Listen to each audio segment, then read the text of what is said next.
우리가 잘 부르는 찬양의 고백 가운데 이런 찬양이 있습니다. 오늘 이곳에 계신 성령님, 우리에게 말씀하시고 우리를 가르치소서. 닫힌 우리 마음 열어주시고 주의 빛으로 밝혀 우리를 인도하소서. 이 찬양 고백 많이 아시죠? 이 찬양의 고백이 바로 지난주와 이번 주에 우리가 함께 나누고 있는 말씀의 핵심을 담고 있는 말씀 찬양입니다. 지난주 우리는 바울이 에베소 교회 성도들을 향해서 드린 첫 번째 바울의 기도를 함께 살펴보았는데요. 무엇이었죠? 바로 지혜와 계시의 영을 충만케 해주셔서 우리가 하나님을 알게 해달라고 그 기도를 에베소 성도들을 위해서 바울이 기도했습니다. 여기서 하나님을 알게 해달라는 것은 단순히 지식적인 알미 아니라 인격적으로 하나님을 만나고 그리고 하나님을 더 깊이 있게 실제적으로 경험하는 그런 삶을 살 수 있도록 해달라라는 것이 바로 바울의 기도였는데요. 특별히 성령님의 계시의 영, 지혜의 영이라는 이름을 우리가 함께 살펴보면서 계시는 하나님을 아는 문을 여는 열쇠와 같은 것이 계시이고 그리고 이 계시의 영을 통해서 그 문을 열고 들어가서 하나님을 만나서 하나님의 뜻을 깨닫고 그 뜻대로 살아가게 하는 것, 이것이 바로 지혜의 영이다라는 말씀을 함께 나누었습니다. 저는 오늘 이 예배의 자리가 바로 이러한 자리가 되기를 소망합니다. 하나님의 계시가 임하고 또 그 계시가 우리에게 참된 지혜를 허락하여 주셔서 그 지혜를 가지고 하나님의 뜻대로 살아낼 수 있는 능력을 얻게 되는 시간, 바로 이 예배의 시간이 되시기를 주님의 이름으로 축복해 드립니다. 오늘은 지난주에 이어서 바울의 두 번째 기도를 함께 이어서 살펴보기로 원하는데요. 지난주가 우리가 찬양의 가사로는 오늘 이곳에 계신 성령님 우리에게 말씀하시고 우리를 가르치소서, 이 가사였다면 오늘 우리가 함께 나눌 말씀은 그 다음 가사인 닫힌 우리 마음 열어주시고, 이 가사의 고백을 우리가 함께 살펴보았으면 좋겠습니다. 본문을 다시 한번 읽어볼 텐데요. 우리 18절, 19절 말씀 함께 봉독하도록 하겠습니다. 같이 읽겠습니다. 시작. 너희 마음의 눈을 밝히사 그의 부르심의 소망이 무엇이며 성도 안에서 그 기업의 영광의 풍성함이 무엇이며 그의 힘의 위력으로 역사하심을 따라 믿는 우리에게 베푸신 능력의 지극히 크심이 어떠한 것을 너희로 알게 하시기를 구하노라. 아멘. 바울은 지금 에베소 성도들을 향해서 너의 마음의 눈이 밝혀지기를 기도하고 있습니다. 이것은 단순히 마음 문을 열어라, 하나님 앞에서 오픈마인드 해라, 이런 단순한 의미를 넘어서서 이 육적인 눈이 아니라 마음의 눈을 밝히사라는 것은 우리의 영적인 눈, 우리의 영안이 열리기를 기도하고 있는 것입니다. 여러분, 이것이 굉장히 중요한 이유는요, 영적인 눈이 열릴 때 비로소 우리는 머리로만 이해하는 신앙생활이 아니라 하나님의 말씀 속에서 자신의 정체성도 발견하게 되고 부르심도 발견하게 되고 그리고 삶의 방향도 깨닫게 되는 신앙으로 나아갈 수 있습니다. 그러니까 더 깊은 신앙생활을 할 수 있게 되는 것이죠. 영안이 닫혀 있으면 신앙생활을 아무리 오래 했다 하더라도 신앙 따로, 삶 따로의 따로 국밥처럼 그런 삶을 살 수밖에 없지만, 그런 종교인으로 남을 수밖에 없지만, 우리가 영적인 안목이 뜨여지고 영안이 열리기 시작하면 하나님의 깊은 말씀의 비밀을 이해하게 되고 또 그 뜻, 그 깊은 말씀의 샘을 마치 길어 오르듯이 깊은 곳에 있는 생수와 같은 것을 샘에서 길어 오르는 것 같은 그런 신앙생활의 기쁨을 맛볼 수 있게 됩니다. 이게 바로 영안이 열리는 것인데요. 오늘 이 시간 성령님께서 우리 모두의 마음의 눈, 영안이 열리게 하는 놀라운 은혜의 경험을 하게 하시기를 주님의 이름으로 축복해 드립니다. 특별히 바울은 이 오늘 본문에서 에베소 성도들에게 이렇게 하나님께서 우리의 영적인 눈을 밝혀주시면 우리가 새롭게 깨닫게 되는 사실이 있는데, 이 사실을 세 가지로 바울이 정리해서 에베소 성도들을 위해서 기도하고 있습니다. 하나님, 에베소 성도들의 영의 눈을 열어주시고 마음의 눈을 열어주셔서 그들이 보지 못하고 있었던, 육으로만 신앙생활하면 절대로 볼 수 없는 이 세 가지를 하나님 깨닫게 해주십시오. 이렇게 기도하고 있는 것이 오늘 본문의 내용인데요. 바울이 기도했던 첫 번째 내용은 마음의 눈이 밝아지면 깨닫게 되는 첫 번째입니다. 함께 읽겠습니다. 시작. 네, 부르심의 소망입니다. 바울은 에베소서 2장 12절에서 우리가 그리스도 밖에 있었을 때 우리에게는 우리는 소망이 없는 존재였다라고 이야기를 하고 있는데요. 에베소서 2장 12절 말씀 같이 한번 읽어보겠습니다. 시작. 그때 너희는 그리스도 밖에 있었고 이스라엘 나라 밖에 사람이라.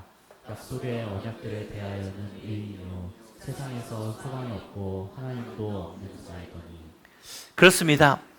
예수님이 없는 인생은 우리가 예수님 밖에 있는 인생은 세상에서 소망이 없고 하나님도 없는 그런 존재였던 것이죠.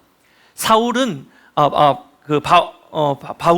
사도 바울은 우리가 하나님의 그리스도 밖에 있었을 때에, 우리가 세상에 속했을 때에는 정말 소망이 없는 존재였다는 사실을 너무나도 잘 알고 있는 사람이었습니다.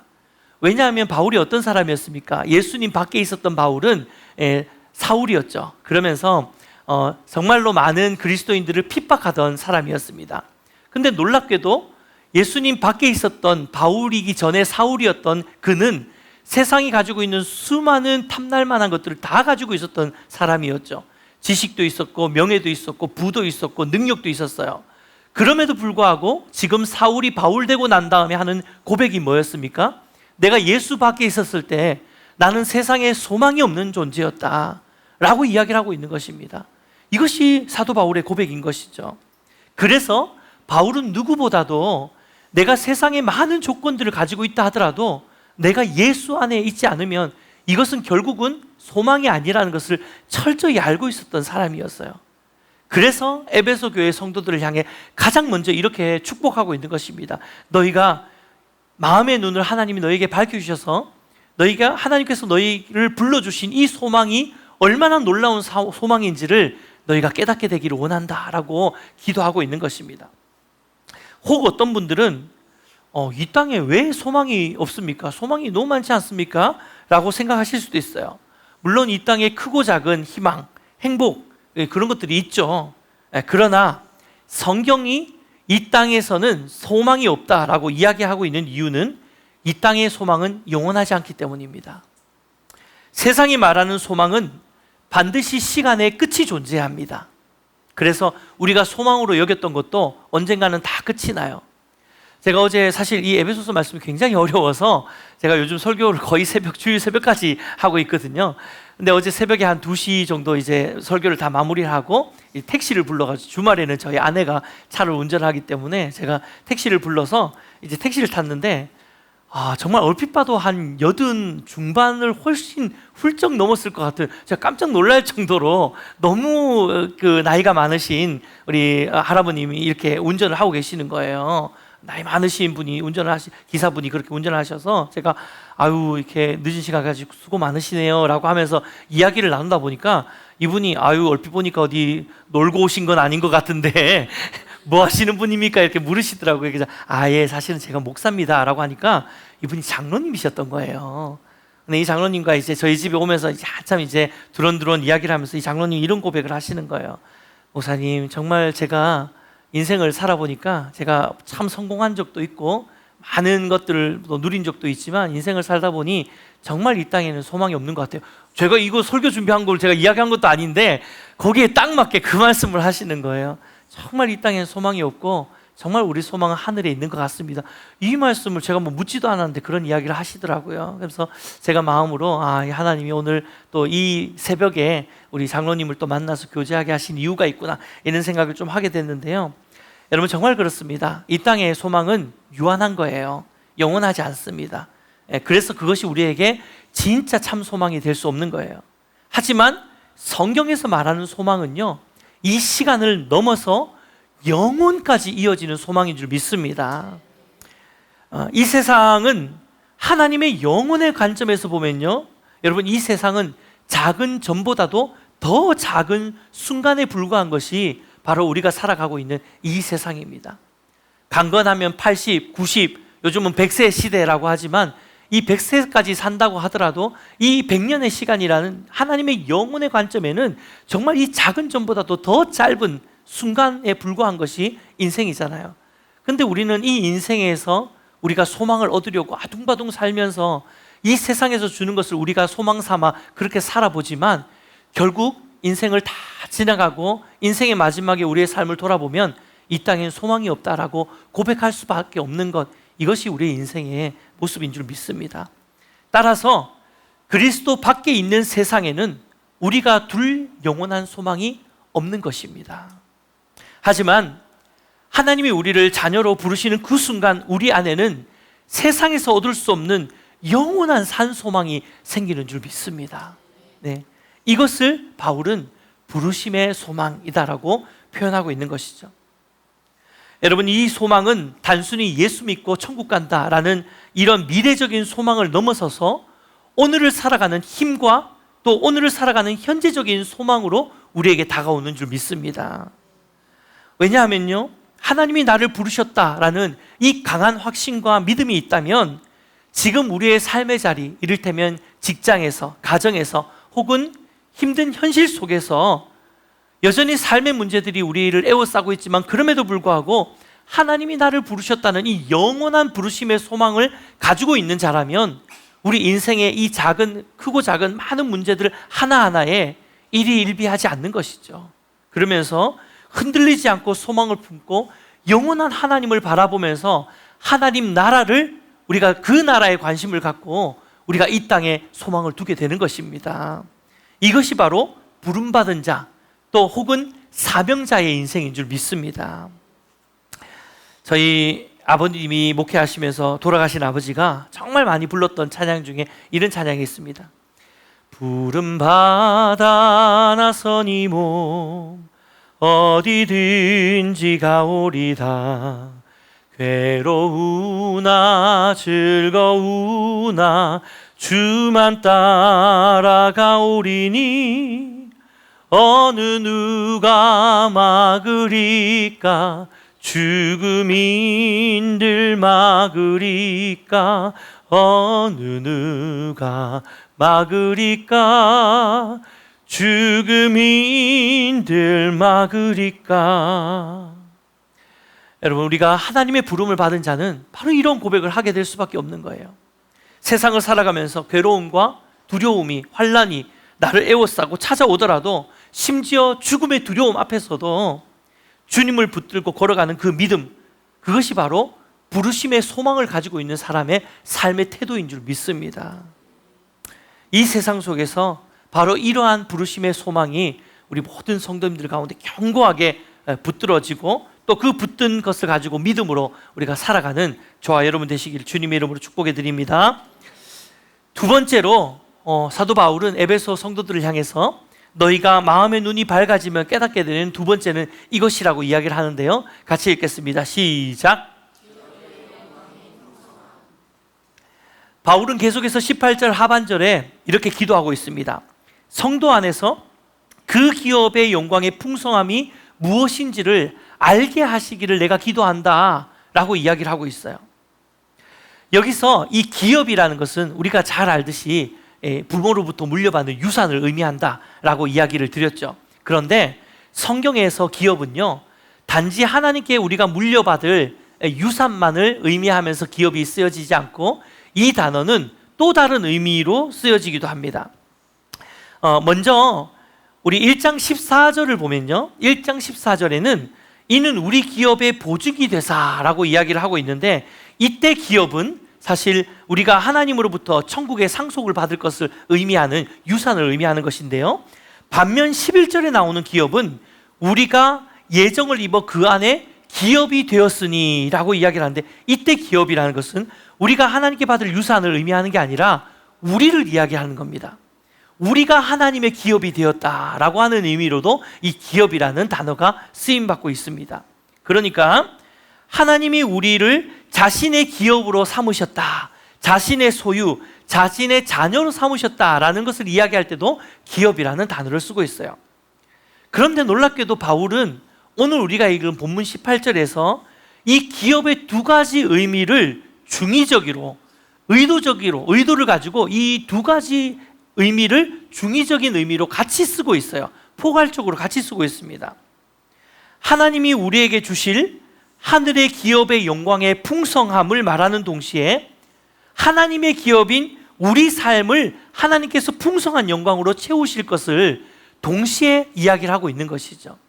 그래서 이 에베소서가 굉장히 해석하기가 어렵지만 너무너무 풍성한 것이죠. 그래서 많은 신학자들이 바울이 쓴 이 에베소서를 정말 놀라운 고백으로 이야기를 합니다. 왜냐하면 바울이 말씀드린 것처럼 이 쉼표나 마침표도 없이 길게 늘어선 문장으로 쓴 것도 이 사실 굉장히 바울의 의도를 가지고 있는 표현이었고, 또 이렇게 길게 쓰면서 이런 단어들이나 이 표현들을 이 양쪽으로 다 해석할 수 있도록, 뭐 부르심의 소망도 양쪽으로 해석할 수 있고 기업의 영광의 풍성함도 양쪽으로 다 해석할 수 있는 그런 여지를 주는 글들을 썼기 때문에 많은 신학자들이 이 에베소서가 굉장히 놀라운, 바울이 굉장히 놀랍게 쓴 편지라고 이야기를 합니다. 물론 이것이 우리가 해석하기는 굉장히 어렵지만, 하지만 여러분, 이 말씀 우리가 깊이 있게 묵상하다 보면 정말로 우리에게 큰 위로가 되는 말씀이 바로 에베소서 말씀입니다. 바울은 지금 에베소 교회 성도들을 향해서 단지 우리가 천국에 가서 얻을 기업의 영광만을 이야기하는 것이 아니라 이미 하나님께서 당신의 기업으로 삼으신 저와 여러분, 우리 교회를 향해서 그분의 영광의 풍성함을 우리 가운데 이미 담아주셨다는 거예요. 이게 얼마나 놀라운 위로가 되는지 모릅니다. 비록 에베소 교회가 지난주에 말씀드린 것처럼 너무 많은 문제들이 있었지만 바울은 그 현실만 보지 않았습니다. 그는 눈을 들어서 그들 안에 이미 부어진 하나님의 영광의 풍성함에 포커스를 하고 있는 것이죠. 바라보는 것이죠. 이것이 바로 마음의 눈이 밝아진 사람의 시선인 줄 믿습니다. 사랑하는 여러분, 우리가 무엇을 이루었기 때문이 아니라 하나님께서 우리를 자신의 기업으로 삼아주셨다는 그 사실만으로도 여러분, 저와 여러분은 이미 영광이 풍성한 존재인 줄 믿습니다. 하나님께서 그렇게 약속하고 계시잖아요.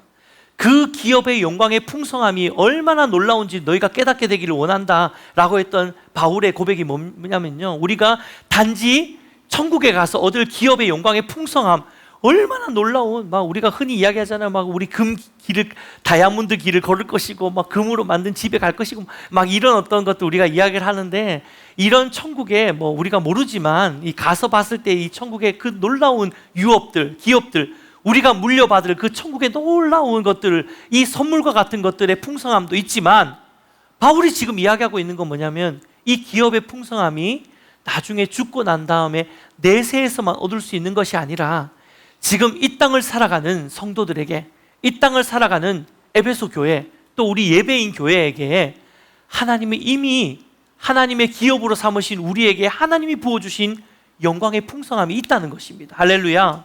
네. 그래서 여러분, 인생을 살아가다 보면 삶의 순간순간 때때로 좌절하고 또 낭망하고 또 나 스스로가 되게 초라하게 느껴질 때가 분명히 인생을 살다 보면 있죠. 그런데 그때 우리가 붙들어야 되는 것이 바로 이 기업의 영광의 풍성함이 우리 안에 있다는 사실인 줄 믿습니다. 그래서 하나님께서 오늘도 우리를 그러한 영광의 풍성함으로 저와 여러분을 채우고 계시고, 오늘도 우리 교회를 그러한 기업의 영광의 풍성으로 채우고 계시고, 또 이 땅 가운데 수많은 하나님의 교회가 지금 너무 소망이 없고 위기라고 이야기하지만 그렇지 않습니다. 하나님이 이미 우리 안에 기업의 영광의 풍성함을 부으시고 또 계속해서 부으실 줄 믿습니다. 우리 마지막으로 영적인 눈이 밝아지면 보이는 것이 있습니다. 함께 읽겠습니다. 시작. 능력의 지극히 크심.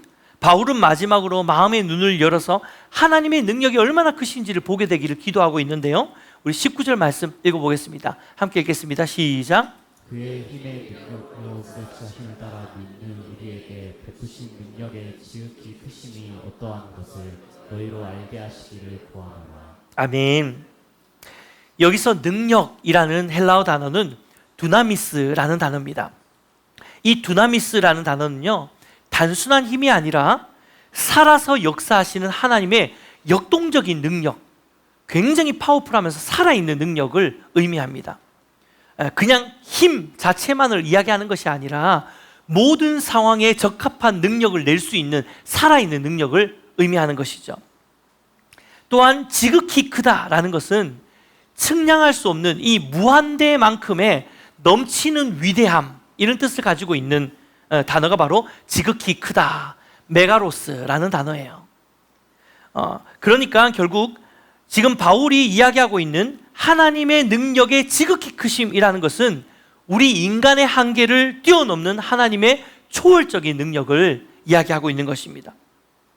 그래서 바울은 이 능력을 보다 더 그 에베소 성도들에게 와닿게 설명하기 위해서 바울이 선택한 것이 바로 예수님의 부활을 예로 들고 있어요.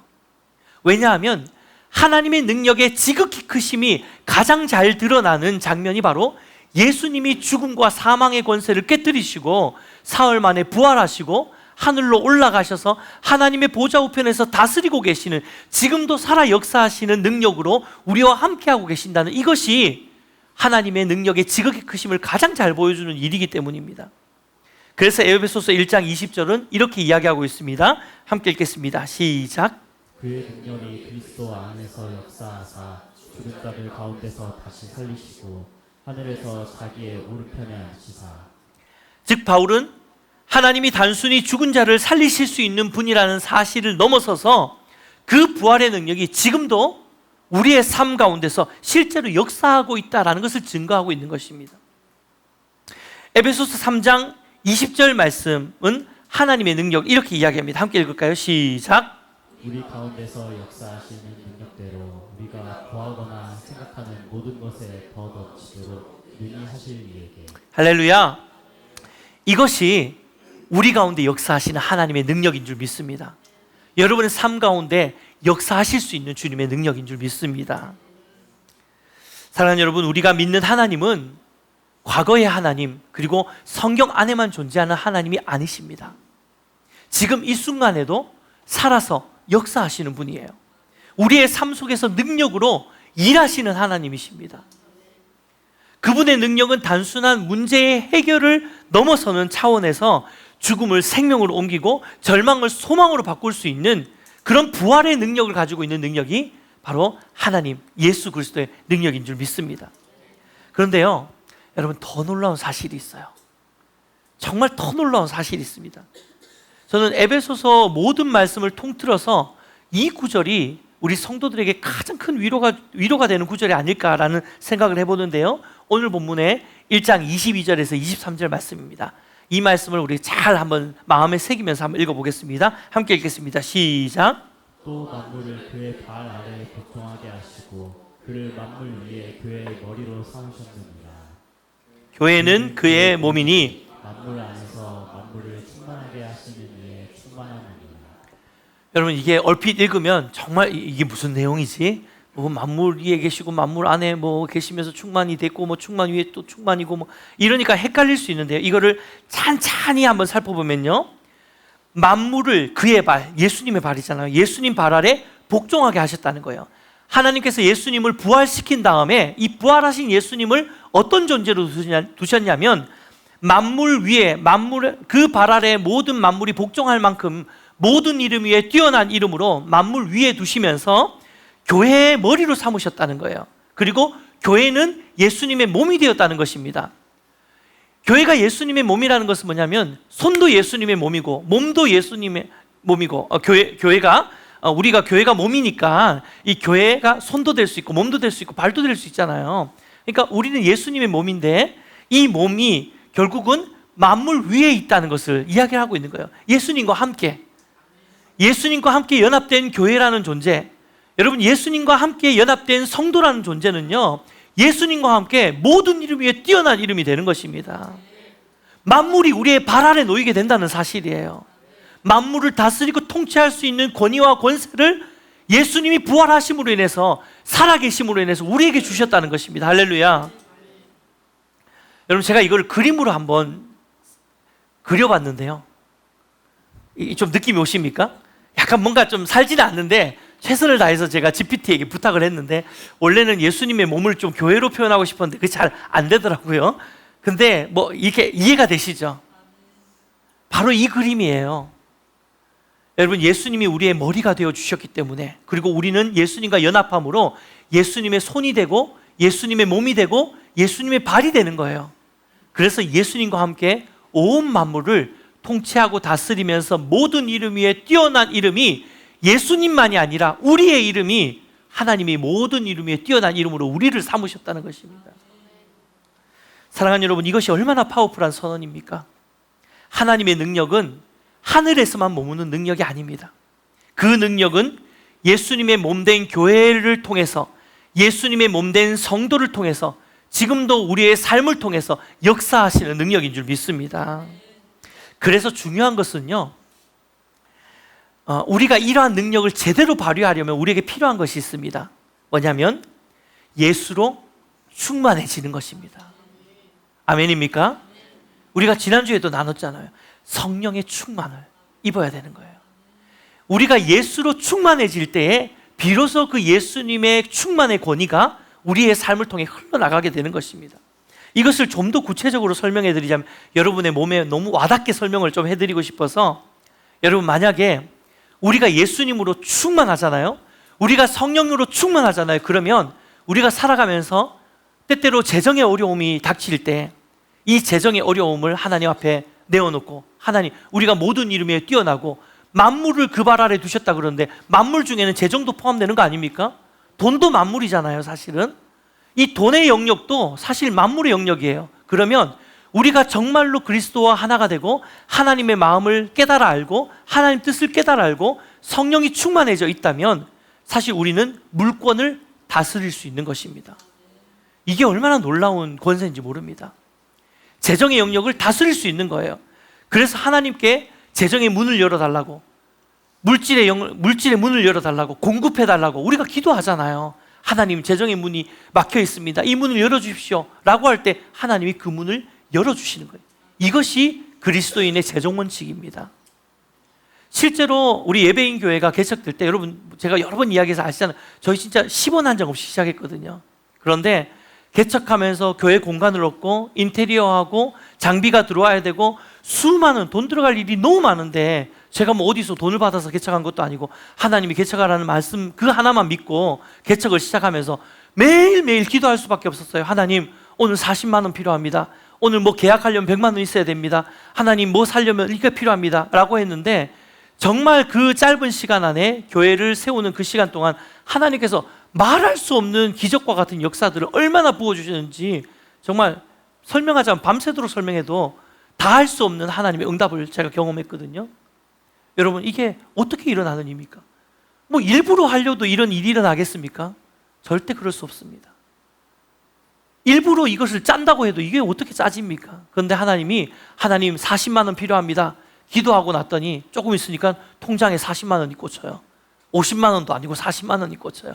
하나님, 에어컨 냉난방기 공사해야 되는데 이게 총 700만 원인데 오늘까지 100만 원 안 넣으면은 이번 여름에 에어컨 못 답니다. 하나님, 100만 원 주십시오. 10원 한 장 없는데. 그리고 기도하고 예수님 이름으로 기도합니다. 아멘 하고 눈 뜨자마자 카톡 하는 거예요.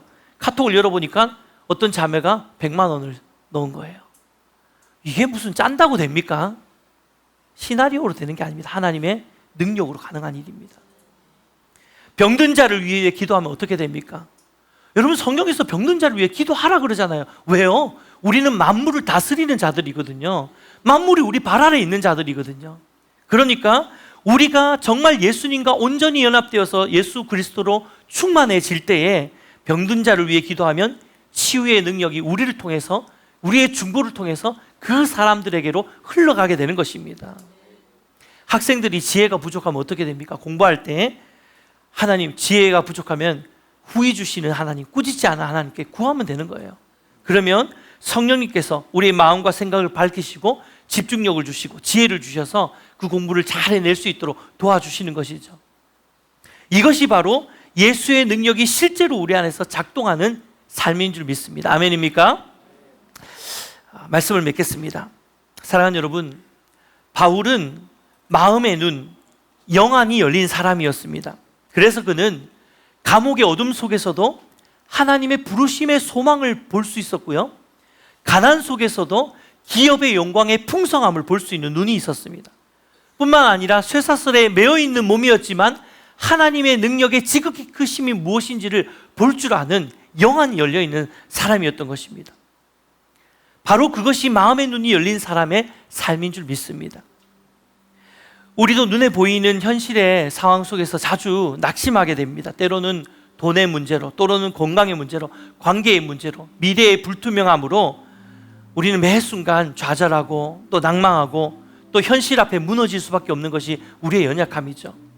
그런데 여러분, 우리가 눈을 들어서 믿음의 눈으로, 믿음의 시선으로, 하나님의 마음으로 우리가 바라보기 시작할 때, 우리의 영안이 열릴 때, 우리의 마음의 눈이 밝아질 때에 비로소 그때 우리는 여전히 우리를 부르고 계시는 하나님을 보게 될 것이고, 또 우리 안에 이미 하나님의 영광이 가득하게 있다는 것, 풍성하게 하나님의 영광이 우리 안에 있다는 사실을 발견하게 될 것이고요.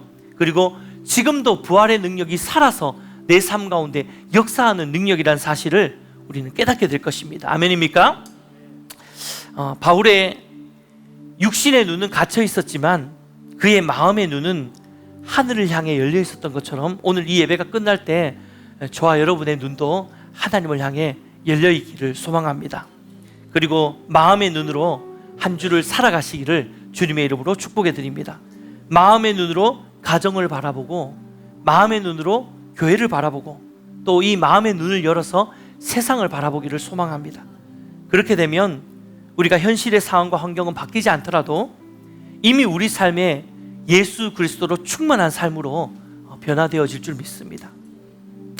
마지막으로 사도 바울의 축복의 기도처럼 저도 우리 성도님들을 위해서 기도하고 축복하는 것은, 성령님께서 여러분의 마음의 눈을 열어서 부르심의 소망과 또 그 기업의 영광의 풍성함과 또 하나님의 능력의 지극히 크심이 무엇인지를 날마다 깨닫고 경험하는 삶을 살게 되시기를 주님의 이름으로 축원해 드립니다.